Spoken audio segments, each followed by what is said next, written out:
I'd like to welcome you to our inaugural online marketing club event on the latest trends in digital marketing. The Marketing Club was created primarily to help students get the most from their Graduate Gateway accredited degree and prepare them for a career in marketing. Are you ready to take your digital marketing game to the next level? Unlock a world of possibilities with free guides and software. Click the links in the video description below to access invaluable resources for enhancing your marketing strategy. Don't wait, click now and become a digital marketing pro. This club event is one of 3 or 4 online events we plan to run this academic year. Other dates will be announced shortly. Of course, CI members and other marketing practitioners are welcome to attend as well as students. As you can appreciate, right now the club exists online only, but when things return to normal, we hope to provide networking opportunities for students, marketing practitioners and CIM course directors. For the uninitiated, the CIM Graduate Gateway programme enables students to gain a professional marketing qualification by taking advantage of the exemptions Graduate Gateway provides. So if you're a student, you can sign up to receive the Graduate Gateway newsletter. Each edition will provide you with content designed to support your studies and actively manage your professional development by keeping you up to date with the latest trends, innovations and concepts in the marketing industry. We'll send you a link and the QR code to the sign up page after today's event. Okay, before we get started, I'd just like to go over a few things so you know how the event will work and how to participate. The presentation will last for approximately 45 minutes, followed by a short 10-minute Q&A session. You'll be able to post any questions you have by typing into the Ask a Question chat box in the Q&A panel, which you'll see on the right-hand side of your screen if you're watching on a laptop, or across the top if you're watching on a tablet or smartphone. You can send in your questions at any time during the presentation, and we'll attempt to answer as many as we can during the Q&A session at the end. If you want to share your thoughts on social media, we are using the hashtag CIM events. The webinar has been recorded and we will share a link to the recording with you over the next few days.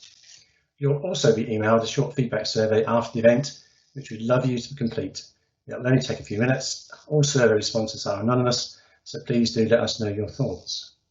Okay, I'd now like to hand over to Daniel Rouse, who is our guest speaker today. Thanks very much indeed. Welcome everyone to this latest trends in digital marketing session. My name's Daniel Rolls, as has been said, and I will just start by introducing myself. So I am CEO of a company called Target Internet, and we work with lots of global brands, helping them to upskill their teams and to get their digital marketing right. I'm also a course director and a fellow for the Chartered Institute of Marketing, meaning I teach on behalf of the Chartered Institute. And I'm CEO of a company called the Digital Leadership Programme, and we are creating mini alternatives to university programmes. Obviously, put any questions you've got into the chat and the question box, as was said. But if you want to say anything nice or nasty during the presentation, it's Daniel Rolls on Twitter, and it's Target Internet on Instagram. And I will get back to every single comment. So if you want to say anything on there, please do so. And I'll be very happy to follow up afterwards. But I'll give you my contact details at the end of the session so you can get in contact directly as well.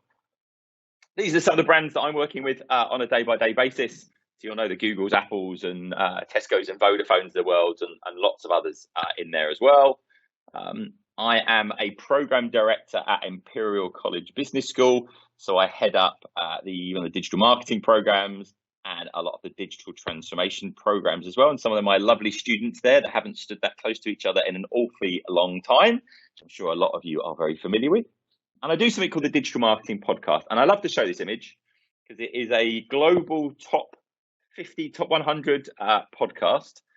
And the point I want to make out is that our Digital Marketing Podcast is sitting there next to Reid Hoffman's podcast. Reid started LinkedIn, is involved in PayPal. You've got Financial Times on the same page, BBC Radio 4. And the point I'm saying is not I'm showing off, but to say that podcast costs almost nothing to produce. Yet it's a top 50 podcast. And a lot of the principles I'm going to talk about today will tell you how you can do that. Because the reality is, with all the latest trends and tech I'm going to talk about, what it's really about is getting back to fundamentals and thinking about our target audience. And that's what this does. What's the target audience? It's marketers, it's students, it's business owners. What do they want to do? They want to stay up to date with digital marketing. Therefore, this does what they want it to do. And therefore, it's pretty easy for us to get that audience because we're getting people what they really need. I've also written a few books on the topic, and the only reason I mention this is not because I'm going to try and flog you a book. But the whole point is it's to try and demonstrate I actually know what I'm talking about. So if you believe books tell you that, then you can see that as well. But let's really start with the problem. This is a little screen recording from a website called Internet Live Stats. And what this is showing us is how much content has been created so far today. And if you've been on any of my presentations before, I love to show this, and it's just been updated.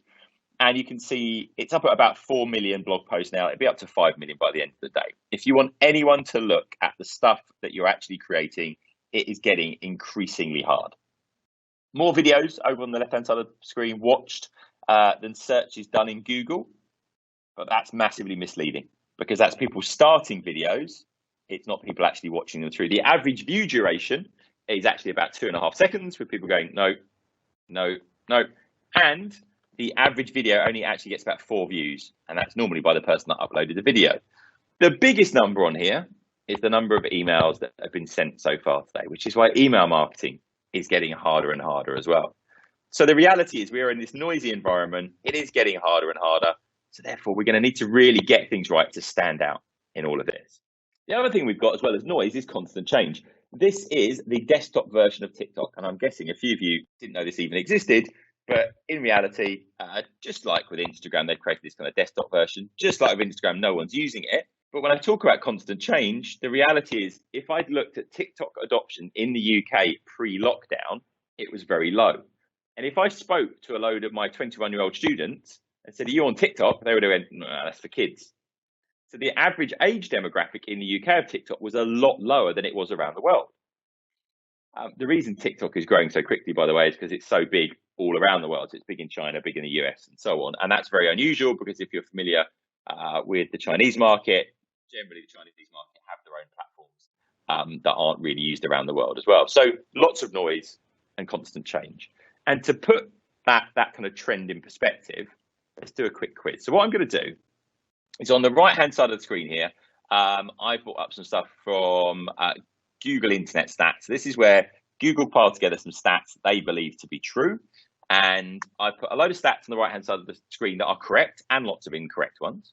And then I've taken a load of statements and I've covered up the key bit of the answer. And all I want you to do is as we go along, you've got a piece of paper with you or you want to jot it down on your phone, I want you to try and guess what the correct answer is based on, you have to guess one of the ones on the right-hand side of the screen. Now, before we get into this, I should tell you the average person gets one right.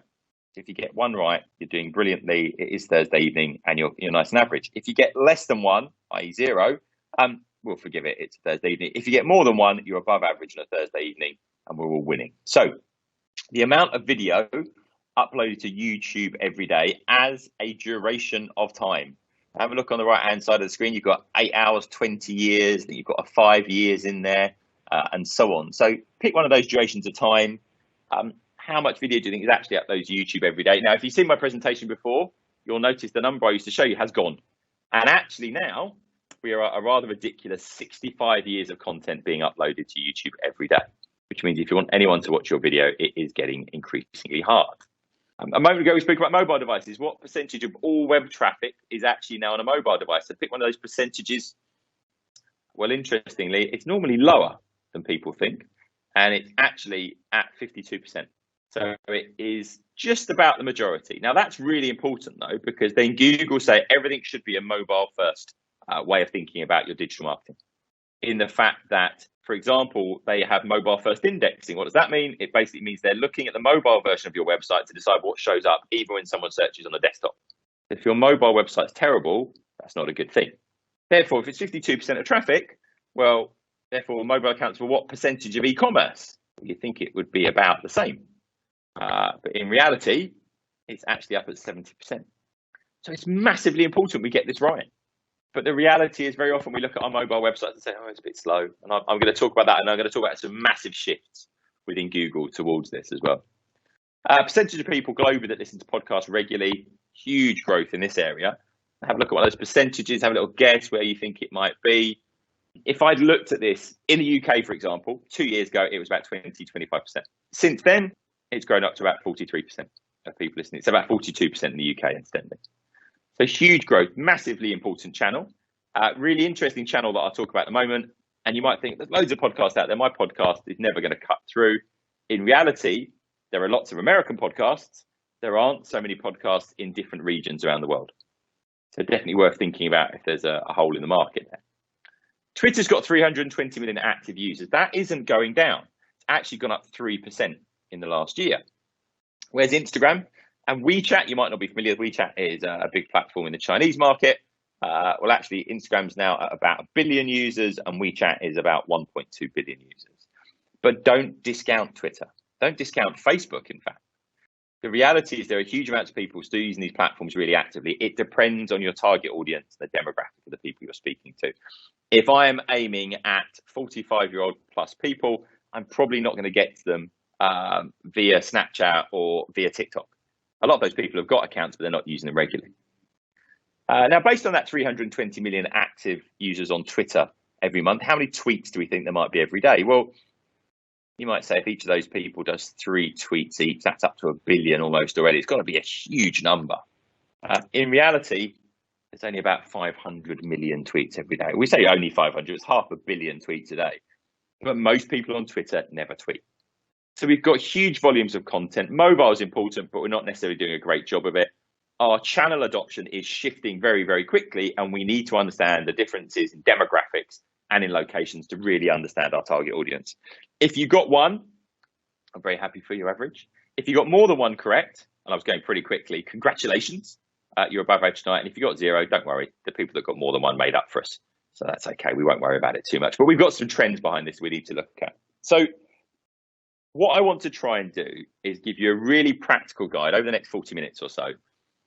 What's really going to change? And these are, rather than being predictions, a lot of them are, we've seen this shift already, and we can start to see it accelerating. 1 or 2 are predictions, and I'll explain those. And others are guaranteed. And this is one of the guaranteed ones. Now, every single one of the tools and the websites that I mentioned are in a toolkit. So if you stay on the presentation, at the end, you will get signposted to that toolkit. So that's my way of keeping you on the presentation and keeping your attention as we go through things. Right, you've probably been on a website like this. So when I was doing research, I've been doing lots of presentations for digital trends for 2021 recently. And I searched this website and it says top 10 digital marketing trends for 2020 you need to know. That sounds like the right stuff for me. And I go through to the website and I get on the right hand side a load of recent posts, which is fine. And then they get a pop-up that says chat with Economobile Vietnam. Okay. So bearing the fact I'm not in Vietnam, that's not that useful to me. So I'm probably going to ignore that. By the way, 97% of us, when we see a chatbot, it says, how can I help? Think you probably can't, and we ignore them. There is a whole industry growing around making them better, which I'll talk about in a moment. So one, I've got a chatbot. It's a bit interruptive, but it's not over the content, so I don't mind. But then I've got this big thing that pops up and says, sign up now, get a free trial, get this great stuff. It's going to be fantastic. And it gets in the way of what I'm reading. We find this irritating. They can work, but Google doesn't like them. Now, Google change their algorithm all the time. They're constantly changing the set of rules that decides what shows up and doesn't show up in the search results. But they have been, normally they would give us a month or 2 notice on a big update, but they've done something this year they've never done before. And they've said there is an update coming next year and it's really important and you need to take notice of it. And one of the things that's going to be part of this is this interruptive over the top of what you're reading pop-ups are going to be seen as negative. And if you have a lot of these, you will not show up in the search results. So being a lot more careful of how we're going about doing this. So just to give you an example of this in practice, I'm going to jump into my browser and I am going to search in here how to get Google Analytics certification. Right, so I've got Google Academy #1 and then my website's showing up #2, so that's very nice. So I can click through to that. And there we go, we've got a blog post that answers the question. I'll talk about that in a moment. Then on the right hand side, this thing pops up and says future-proof your digital marketing. That's all great, not over the top of the content. Then I get to the bottom and it says the rapidly waging good, you need to keep up to date. That's not interruptive either. Now I put the next one in place for a demonstration. I wouldn't normally do this. As I leave the page, it then says, don't go. You need to come and look at our stuff. That is interruptive. So the first 2 are fine, they're not getting in my way, but this one is actually a pain. So there's a bit of a fine line, but it seems pretty obvious actually, that if you're doing things getting in people's way, Google is going to punish you. So take a look at your brands and take a look at other brands and kind of see what they're doing. Now, this is taken from Google Trends. And Google Trends is one of my favorite websites. I'm sure most of you have looked at Google Trends at one point or another. If you haven't, you're missing out. Google Trends allows you to see trends in search over time. So I can go in and search for a phrase and it will tell me how it's changing. And just to put this into kind of live perspective, let's go through to trends now. And I'm going to put a phrase in. I'm going to put the word jobs in. I'm going to open it up, not just to be UK. I'm going to go global. And I'm going to go back to 2004 till future. Right, this is the seasonal trend. People searching the word jobs.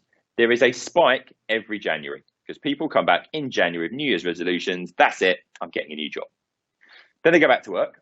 And if I point on the graph here, you kind of see they get back to work and they realize, wow, I'm really busy. I'll worry about that next year. Worry about that later in the year. Then they go on their summer holidays. And they think, I really am going to change my life. And then they realize it's Christmas just around the corner. And they think, do it next year. And the same thing happens year in, year out. There's a big spike in 2009 because of the financial crisis. You can see big kind of shifts during the whole period of lockdown and furlough and so on as well here. But huge spike in the middle. What's going on there? Steve Jobs died, and it skews the data because people are searching his name jobs, not as in jobs recruitment. And I can kind of prove that by comparing the word jobs to the word job, because there is no spike there because it was Steve Jobs, not Steve Job. So it's a lovely tool. You can do all sorts of kind of fun things with it. And I won't spend too much time laboring the point, but what's going on the screen here?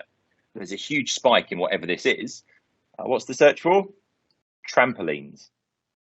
So during lockdown, people were stuck at home, maybe for themselves, maybe if their kids thought a trampoline will alleviate some boredom. So it was a good time to be in the trampoline business. My point of showing you this is there are opportunities in search at all times.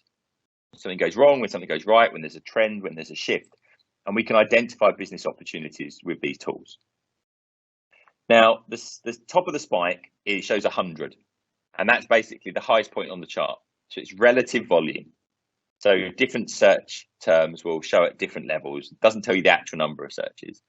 There are other tools that can kind of do that. If you're looking for one of those, have a look at keywords everywhere.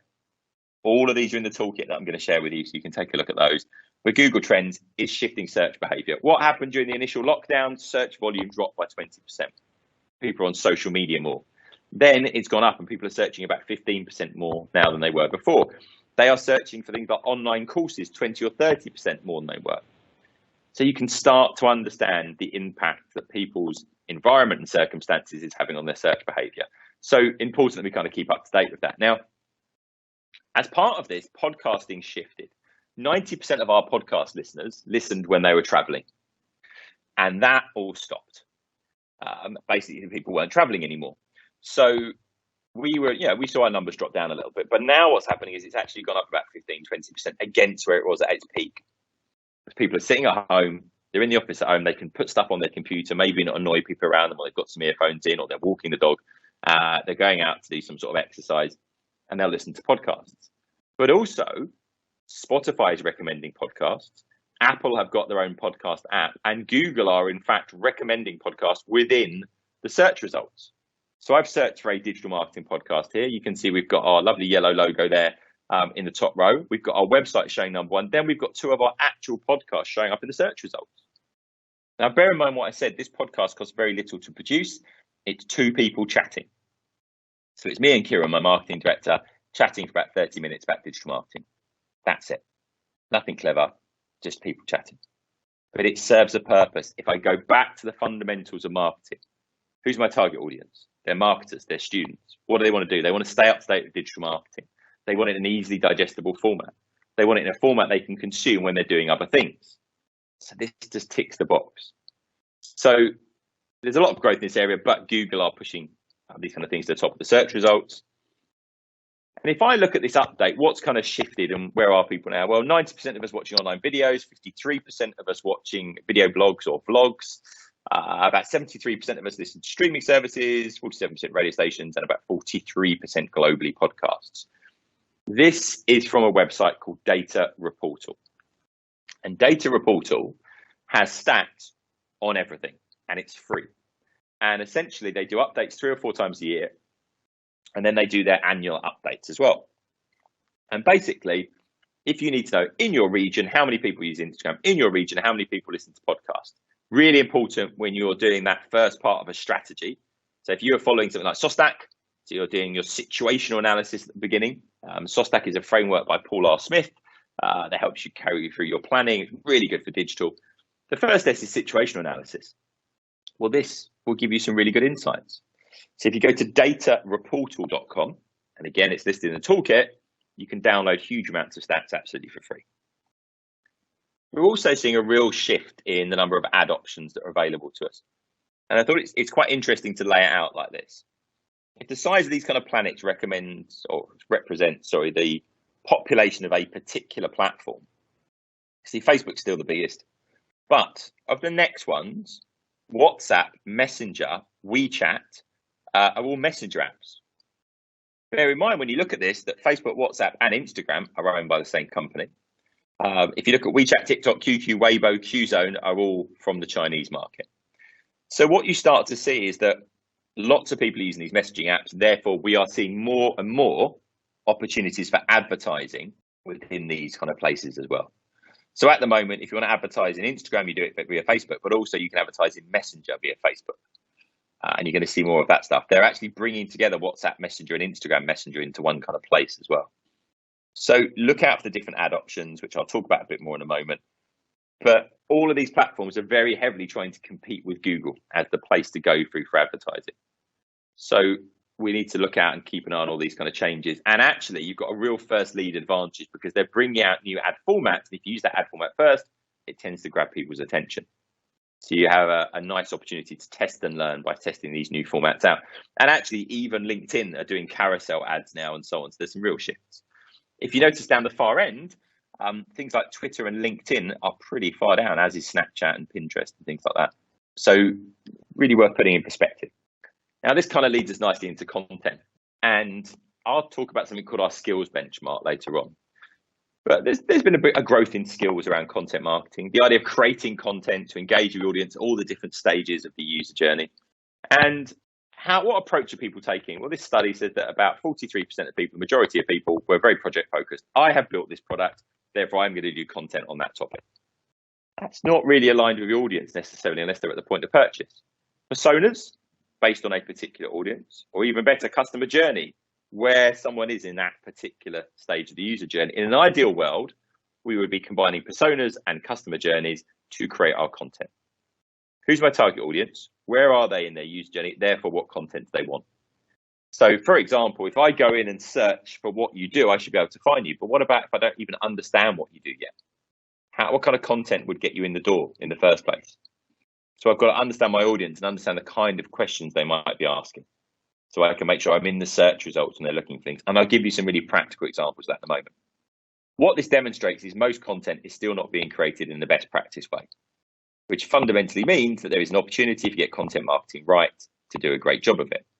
What we also saw is an uplift in content marketing skills this year, but that's not necessarily a good thing because that's from pretty much nothing to basics, which means there is more and more low quality content going out there, which means there's more and more noise. So there is an opportunity to stand out if you can do a good job of this. Now, if any of you are using Google Analytics, you may be aware of this, but there is a new version of Google Analytics, which is GA4, and they are combining the analytics for apps and websites into the same place. We've done some early testing with this. We had a beta testing version of this for a while. You'll notice the menus on the left-hand side are all different. It's the main version of analytics, lots of new stuff to learn, very little documentation at the moment, unfortunately. But in normal analytics, web analytics at the moment, if you want to track somebody playing a video, or somebody downloading a PDF, or somebody clicking through to an external website, you have to add extra code to your website to be able to do that. And we call these things events, and we can add some event tracking code. In the new version of Google Analytics, it does that automatically. It will work out. You can see people downloading files, people looking at certain things, scrolling within my content, not just getting there, but actually scrolling as well, and so on. So some really good advanced kind of features. Interestingly, what we're seeing, though, is that there are some disparities at the moment between Google Analytics and the new version of Google Analytics. So if you do set this up, don't just switch off your own analytics. Make sure that you keep both running, which you can do to make sure you've got kind of track of your data a little bit until they've ironed out some of the issues with some of these things as well. And it is a pretty steep learning curve. There's lots of new reports in there. So good time to start learning. There's a huge skills gap in analytics. Anyone with good analytics skills has got a great opportunity of a career because people can look at it and go and do analytics analysis say, I think the analytics is telling you this, there's a big opportunity. Right, everything so far has been pretty much guaranteed. This is something to keep an eye on. You may or may not have seen this. This is the Oculus Quest 2. It is the new virtual reality headset from Facebook. $300, actually £300 as well, and pretty amazing kit. If you haven't tried one, it has brought virtual reality on leaps and bounds. Doesn't need to be connected to a computer. It's a standalone thing, got a computer built into it. You can see just on the edge of the headset, there's some little cameras if I point them out. What that means is that they're only black and white cameras, not particularly high resolution, but when you're jumping around your room, you can draw a safe zone so that you don't bounce into a wall or fall down the stairs, whatever else it may be. It's pretty clever.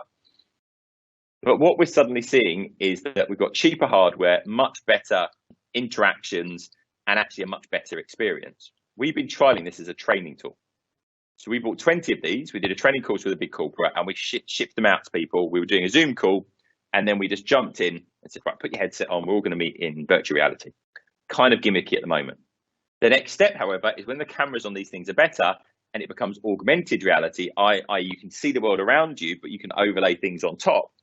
We're suddenly seeing some quite interesting things. Like, for example, your monitor can be the size of the room, but you can still see your keyboard and everything else. You've got this kind of virtual monitor and so on as well.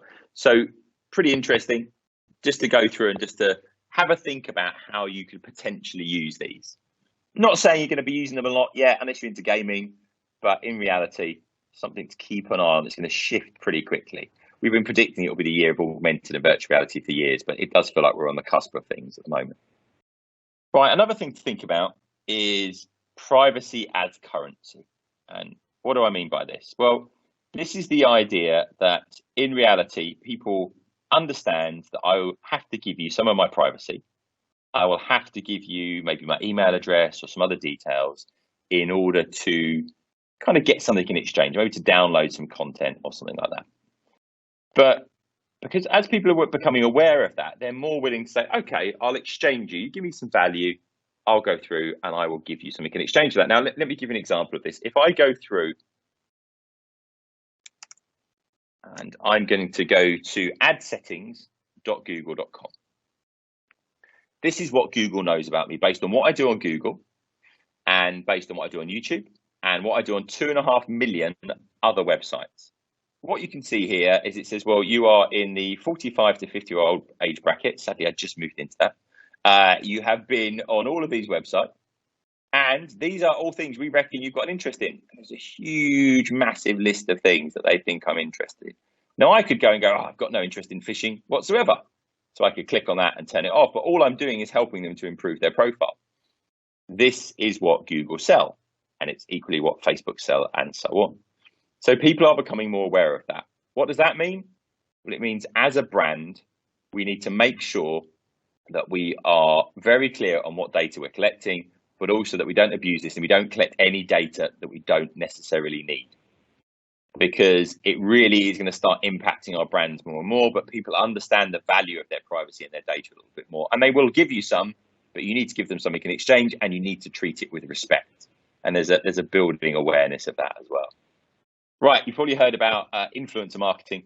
Well, this is influencer cynicism. So what I mean by this is more and more of us heard about influencer marketing. Everyone wants to be an influencer. And I can kind of demonstrate that because if I jump into Google, so I'm going to go to Google and I have a plugin for Google Chrome that tells me the volume of people searching something. So if I go by Instagram followers, it will tell me, which if I go through here, that people are searching by Instagram followers cheap over on the right-hand side of the page here, 12,100 searches a month. By real active Instagram followers, 11,000 searches a month. By Instagram followers on PayPal, 4,000 searches a month. Lots of people are trying to game the system and trying to make out that they're influencers. What we can do is use tools like this. This is a great tool called SparkToro, and SparkToro will analyze a social media account, in this case, my Twitter account. And it says, right, for someone on average who's got 8,000 followers, in reality, you can see a little picture of me there with my pre-COVID hair. It's a lot longer than that now. That 18.5% of your followers will be dubious. And what it means by that is that accounts have become inactive and so on as well. And it says, but you've got about 20.4%. Well, that's not that unusual because I've had this account for a very long time. But what I can do is if someone tells me they're an influencer, I can analyze their account. I can see what's the quality of their audience, how engaged their audience. So I can go into influencer marketing with my eyes wide open a little bit and start to really understand what's going on a bit more.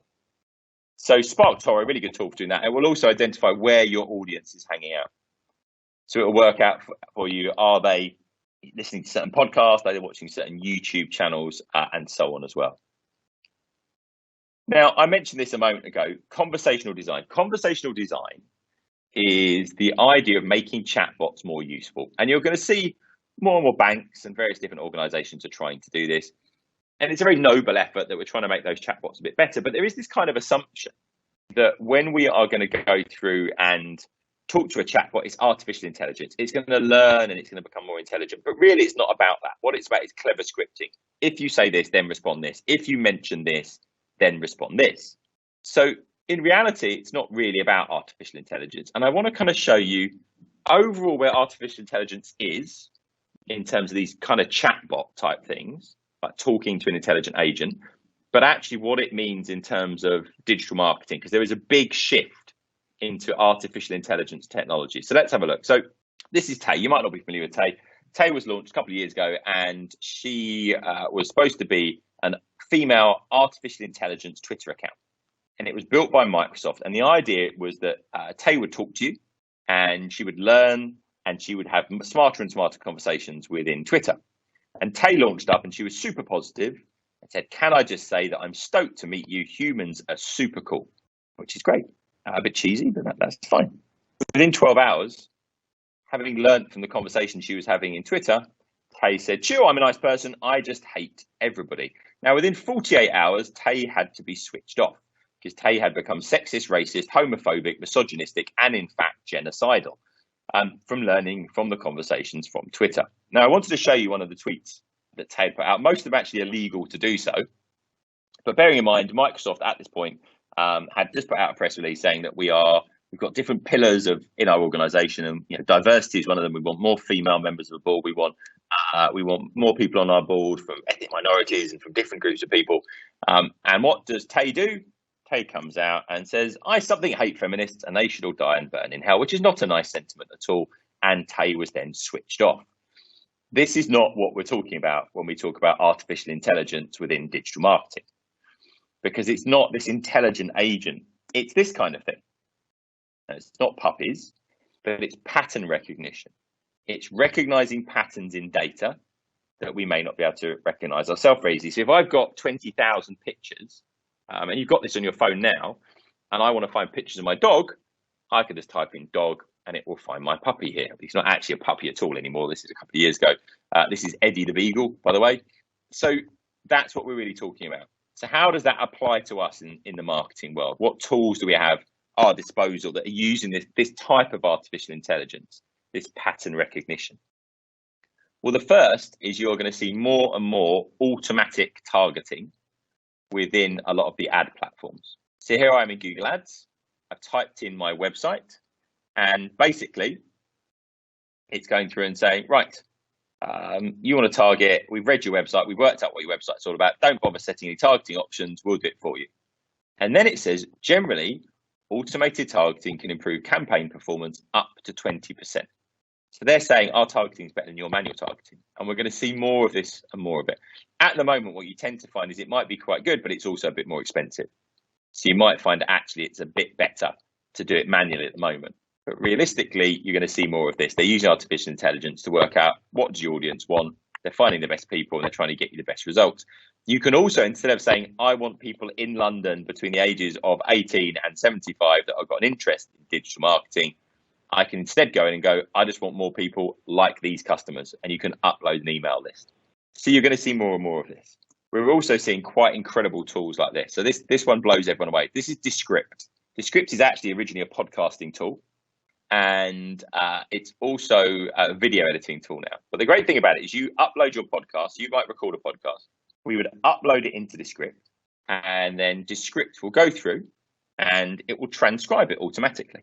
So basically, it will go through and transcribe the whole thing. And then what it's going to do is it's going to show me that transcription. So, pretty useful so far. That's great. But then what I can do, and this is kind of mind-blowing bit, is I can edit the podcast by editing the text. So if I delete a piece of text, it will edit that out of the podcast. If I cut and paste a piece of text from the beginning to the end, it will take that audio, put it on the end, and fade the rest of it in together. So really clever stuff. It can also now do this for video. You upload your video, it will transcribe that video. You can then edit the video by cutting and pasting the text and deleting things and so on as well. Really clever tool using pattern recognition, artificial intelligence, and machine learning, all different aspects. The really amazing thing about this is they've got this thing called overdub. Overdub can basically learn your voice. So you have to train it first of all. So it will say, right, train up Descript on your voice, and it will give me some text to read. And I'll read that text for about half an hour first of all. An hour does a better job. And then it knows my voice. And then if I've recorded a podcast and I said, oh, I was supposed to mention that particular thing, I can just type it in, hit process, and it will insert it with my voice. And it is uncannily accurate now. And it's getting, the more you train it, the better it actually gets. So we talk about deep fakes. Well, deep fakes of audio, it's just incredibly easy to do. So already, you really shouldn't believe anything you hear. Won't be long before you can do this with video. I mean, you can in some tools already, not particularly extensive yet, but you won't be able to believe anything you see either.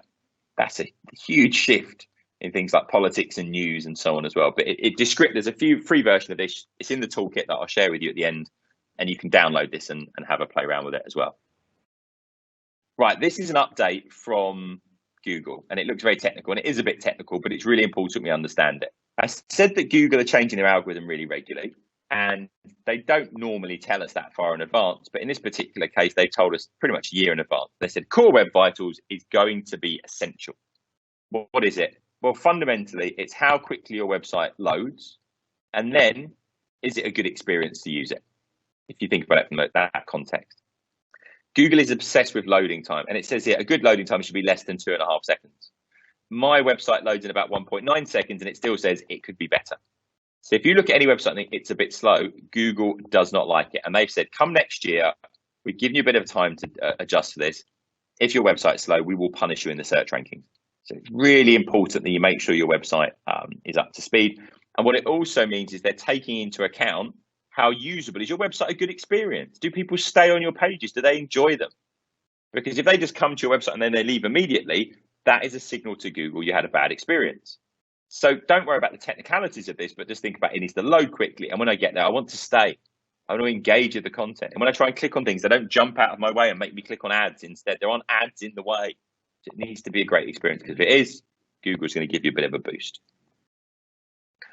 So you saw earlier on, I did a search, and I searched how to get Google Analytics certification. I know somebody searching that is searching to educate themselves and they're interested in digital marketing. That's a really good search for me, because I sell an online training product. So that means that that's the right type of audience. So we've created an answer to that question. We've done a big long blog post that says how you can get Google Analytics certified. Here's a load of resources to do that. And you can see that we're showing up here in the featured snippet at the top of the page, and then we're showing up at the top Google organic result on the page there as well. What that means is that answering questions is important. Google really likes it at the moment, because you'll notice they say people also ask. So they're actually listing questions in the Google search results as well. So working out what your audience is searching for is really important. Quick way of doing it, you do a search in Google and you see what questions are actually showing up. Now, if you want to be number one for a particular question, there's a whole number of different factors involved, but just think to yourself, can we do a better job of answering this question? Are we able to go through and really do a great job answering it? If we can, then it's a great form of content. It gets people into the kind of top of your marketing funnel. They're not even thinking about your products and services yet, but you know the kind of things they're interested in. So I can go through and I can work out what people are searching for. And the more of these questions I click on in Google, the more it's going to tell me other things that people are searching for. So where do we find this out from? This is a tool called Answer the Public. So Answer the Public, you can use it for free, and it takes all of that data in Google, where Google auto-completes things for you. So you saw it when I searched a moment ago. I put some search in, it's recommending the other things that people are searching for. So I can put a phrase, and I put here Google Analytics certification, and I can see in dark green on the right-hand side, people are saying how Google Analytics certification, how to get Google Analytics certified. So I can see the questions that people are asking. Well, I can then go through and create a blog post, podcast, create a video that answers that question. I'm going to provide value to my audience. but also I kind of know what their intent is. I know what they're interested in.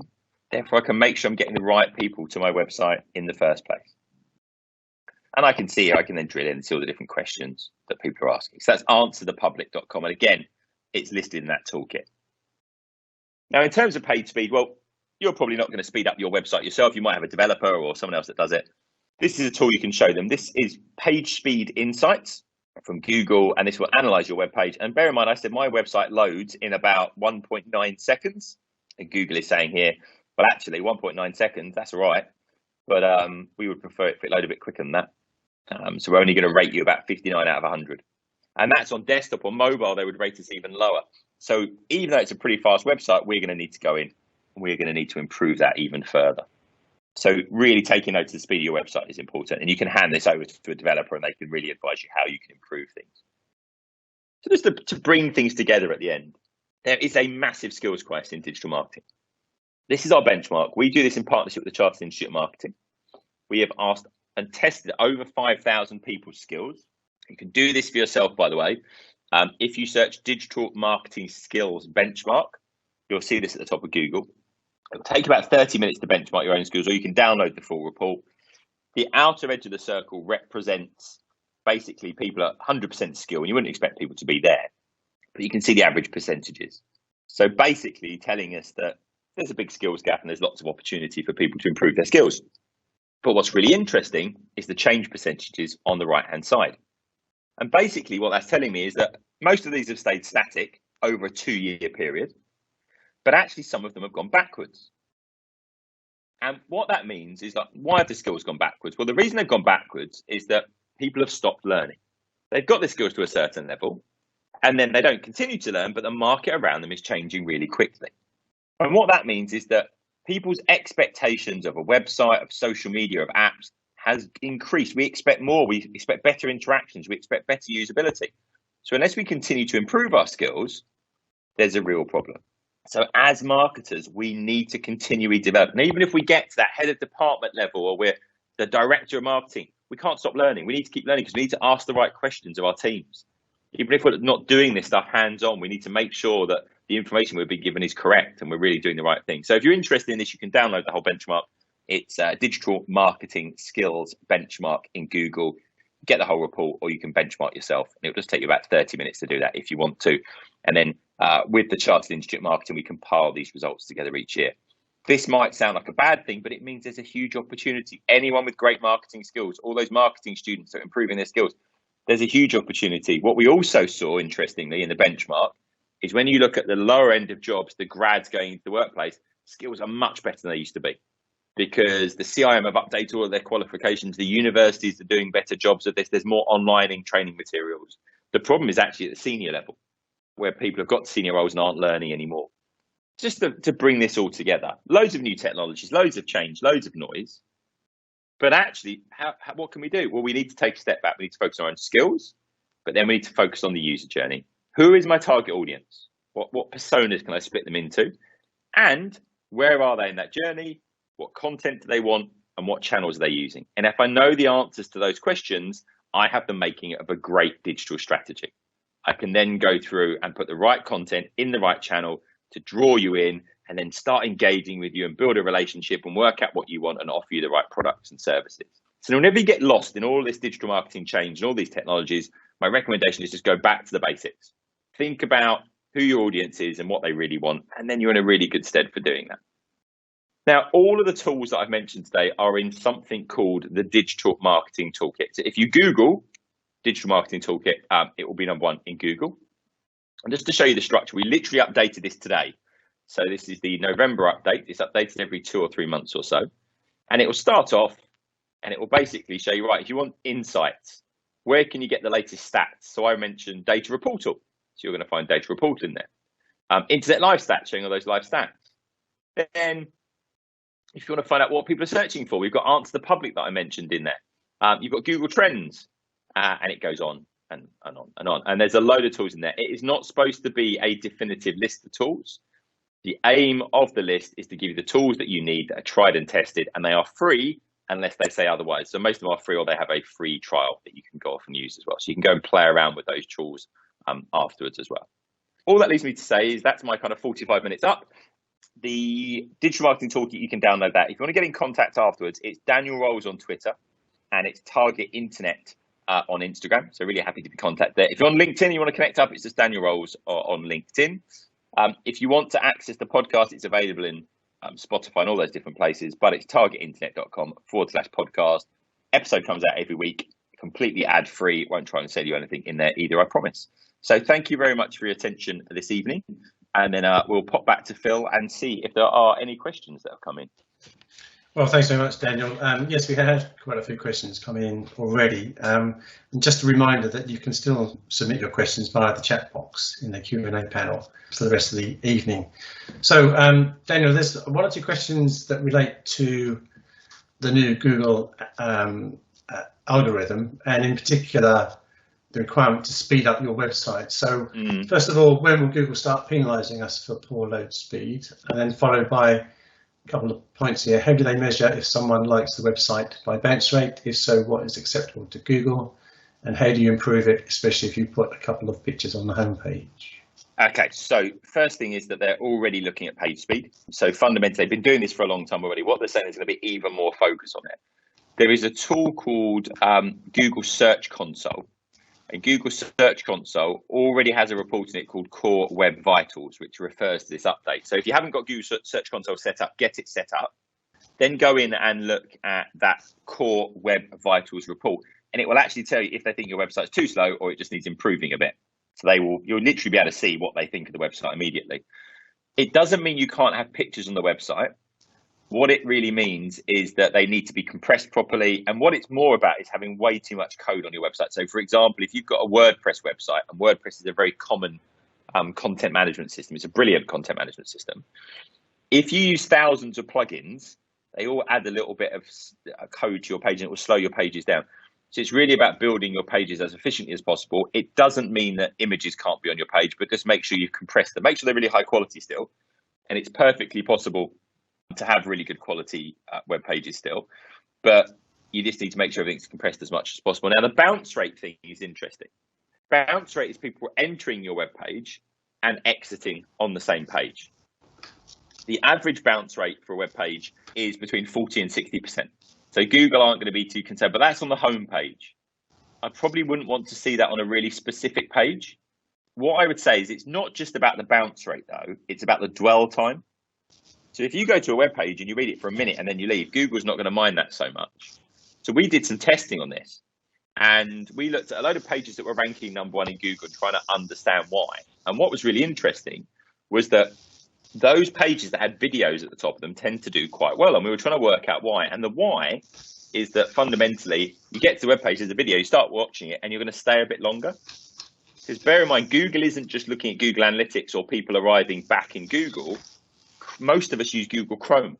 So they get loads of anonymous data from Google Chrome, which basically means they can find out what you're doing when you get to a website as well. So you don't want an incredibly high bounce rate, but it's not just about that. It's about actually, can you keep people on the page? Because I could get there stay for 3 minutes, then leave again, it's still a bounce, but Google will have taken that into account. So it's really about making your content really engaging and making it clear I've got what I want from that content as well. Okay, thanks very much, Daniel. We've got loads of questions. We'll see how many we can get through, but we won't be able to get through them all this evening. Okay, what plugin feature do you have for stats on Google? So the plugin we were using there to get the actual numbers was something called Keywords Everywhere. And Keywords Everywhere will basically tell you how many people are searching for something, over time how that's changing, how competitive it is, i.e. from 0 being not competitive and 1 being very competitive. And then it will go through and tell you the average cost per click if you're going to do that as advertising. So the plugin for that was Keywords Everywhere. It isn't free, but you can buy 100,000 credits for $10 and every time you do a search, that's 1 credit. So it lasts an incredibly long period of time and it will give you that data actually embedded into Google itself. So I can go, right, if I put a search term in, how many people actually search for this per month, and then what's the trend over time and so on as well. Slight change of tack here. So what would be your best tips for business to business marketing? I actually don't see B2B marketing as being that incredibly different. Our desired outcome is lead generation, right? We want someone to fill in a form or someone to pick up the phone, generally speaking. So what I need to think about is what's the right content to get you in the door in the first place. So if I use my business as an example, if someone search what we do, digital marketing, e-learning, the reality is that they're going to find us. We'll be number one in Google. And that's fine. But the people I'm probably more interested in are people that haven't even thought about what we do yet. So those people, I need to work out what they're searching for. And I would start with something like Answer the Public. And I would start by answering a few questions, because I know if you search what is or how to get Google Analytics certified, you must be someone that's interested in Google Analytics. You're the right type of audience, and I know what you want. So if I can answer that question effectively, I can get you into the door of my website. Now, I don't need everyone to convert. I only need a very small percentage of people to convert if I can get thousands and thousands of visits every month with people searching that topic. And that's a kind of real example. So our website gets between, I think, like 7,000 or 8,000 visits a month, people searching how to get Google Analytics certified. And a certain percentage of those people we're able to go through and then sell our courses or whatever else it may be to them as well. So think about their user journey and think about the content that you can give them. There's some questions around podcasts, Daniel. So first one is, with the growth of podcasts in mind, how would you recommend finding the right targeting options on podcasts? It seems to be difficult to analyse podcast performance across different audiences. Yeah, there's not much data, unfortunately. So what you'll see is that you can kind of see the podcast charts and you might be able to see some rough numbers, but you won't really know. I would go back to what I just said and go, okay, if we're going to do a podcast, what itch is it scratching for someone? So how can I provide some value to someone? And is there actually a demand for it? So first of all, I'm going to look at my audience, and I might use a tool like SparkToro. And SparkToro, the free version, if you put a keyword in, it will tell you what YouTube channels and what podcasts that audience is listening to. So it's a really great starting point. I would look at what other podcasts are out there that are already doing it, but are they doing it in an American accent, or are they doing it in a UK accent or whatever? And is there an opportunity for doing something slightly different? So for us, the digital marketing podcast, most of the other ones out there were very get rich quick kind of approach. And we just thought, well, if we just did something that's like really practical and hands-on, that might appeal a lot more to the audience. So start with SparkToro, but I would just look at the competition and see where the gaps are. And look at keyword research. What are people actually searching for? So if you put the word something podcast into Google, see what other phrases are coming up and how many people are searching. If there's search demand, there's an audience. Okay. And questions around, are there any digital marketing or marketing podcasts that you would recommend? And a supplementary question, which ones do you actually listen to? Which ones would you recommend to rookie digital marketers? Right, so I'm obviously going to say listen to the Digital Marketing Podcast, but yeah, there are a few out there. The CIM have got their own podcast now, and I would definitely listen to that. So they get really good guests at the moment. So if you go to CIM Exchange, you'll find it, or if you just Google CIM Podcast, you'll find that one. There's a real different kind of groups of guests in there. I try to listen to podcasts out of my normal comfort zone. And one that I found really, really good is the Tim Ferriss podcast, which I'm sure lots of you listen to. Tim tries to interview people that excel in their field. And actually, there's an awful lot of marketing tips in it, because a lot of these people are very good at marketing themselves and so on as well. So have a look at the Tim Ferriss podcast as well. And just while we're here, one point I want to make about podcasts. The Joe Rogan podcast, which is a really big, globally popular podcast, has just been sold for over $120 million. Now, what's amazing about that is that it's been sold to Spotify, not so Spotify like own it. It's just that it's only going to be published on their channel, because they want exclusive rights to it. That's a real shift in the media landscape. So keep an eye. At the moment, you get podcasts everywhere, but Spotify are having their own exclusive ones. Definitely have a look at Tim Ferriss's. I would look at Masters of Scale as well, which is Reid Hoffman's podcast. Masters of Scale is absolutely brilliant for looking at how companies scale up and the marketing tips and things like that they've done as well. So I would definitely look at that. And then anything that Seth Godin does, and he's done a lot of different podcasts, is absolutely brilliant. Look at the ones he's featured in. If you're going to look at the Tim Ferriss podcast, the ones I'd start with as a marketer with the Seth Godin interviews, and there are actually 4 of them now. So go take a look at those. Okay, great, thank you. And there's a few questions around the ethics behind some of these latest developments. For example, somebody's asked, are you aware of any technologies that can detect deep fakes? And then there's questions around, the use of cookies for tracking and so on. So are there any sort of major changes in foot regarding regulation and the control of those sorts of things? Cookies, not so much, because GDPR put a much stricter set of regulations in for cookies. I would just say people are more aware of it. But they also, when it gets to a website and it says, "Are we okay to set cookies?" We couldn't care less, and we just click on yes, get on with it. Although there is a concern, I'm not being too dismissive of that, because there is some concerns about privacy, definitely. But with the deep fake stuff, it's a battle now, because there are more and more advanced tools for creating these things. Audio is easier than video because we're better at detecting that. Over a period of time, that will come easier. There will be tools that try and detect whether it's a deep fake or not as well. And it will be an ongoing kind of battle now with software.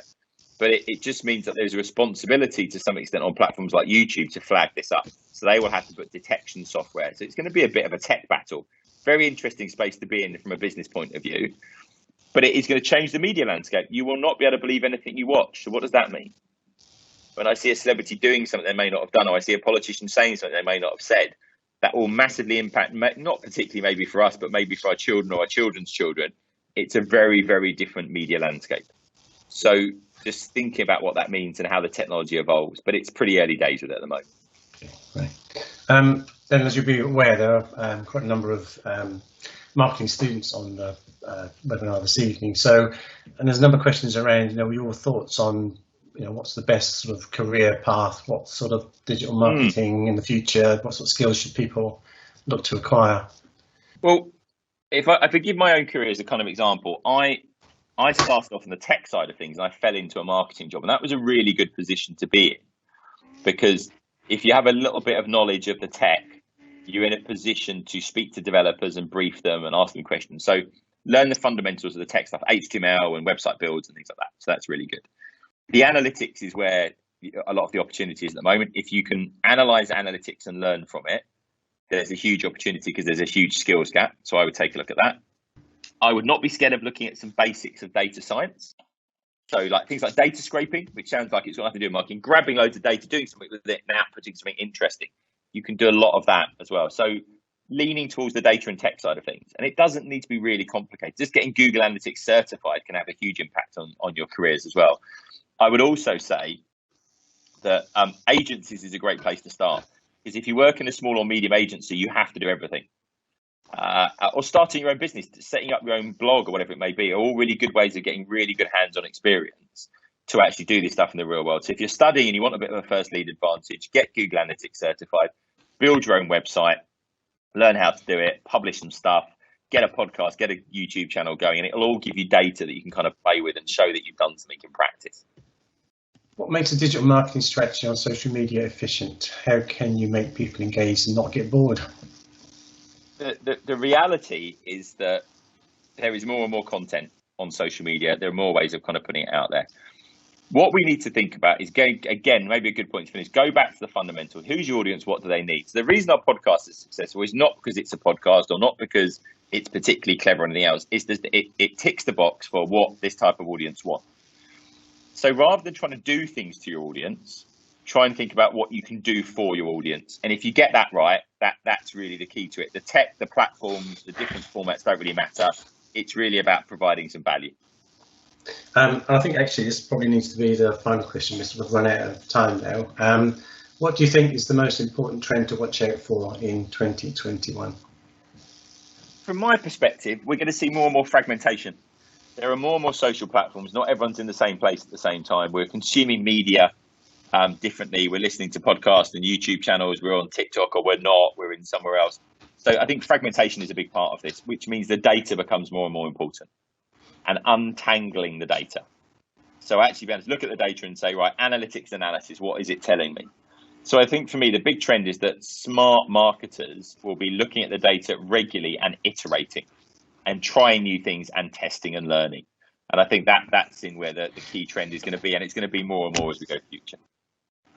Okay, great. Okay, thank you very much, Daniel. I think that's about all the time we have for our Q&A session today. So I'd like to say thank you to Daniel for today's presentation, and I thank you to all of you for attending. I hope you found it interesting and worthwhile. We will be releasing details of future Marketing Club events in the coming weeks, so please keep checking the events listing on the CIM website. And once again, as a reminder, you'll shortly be receiving a survey on today's event, and we would really appreciate it if you could provide your feedback. So, on behalf of the CIM, I'd just like to thank you all for joining us, and we hope you enjoy the rest of your evening. Thank you. Are you ready to take your digital marketing game to the next level? Unlock a world of possibilities with free guides and software. Click the links in the video description below to access invaluable resources for enhancing your marketing strategy. Don't wait, click now and become a digital marketing pro.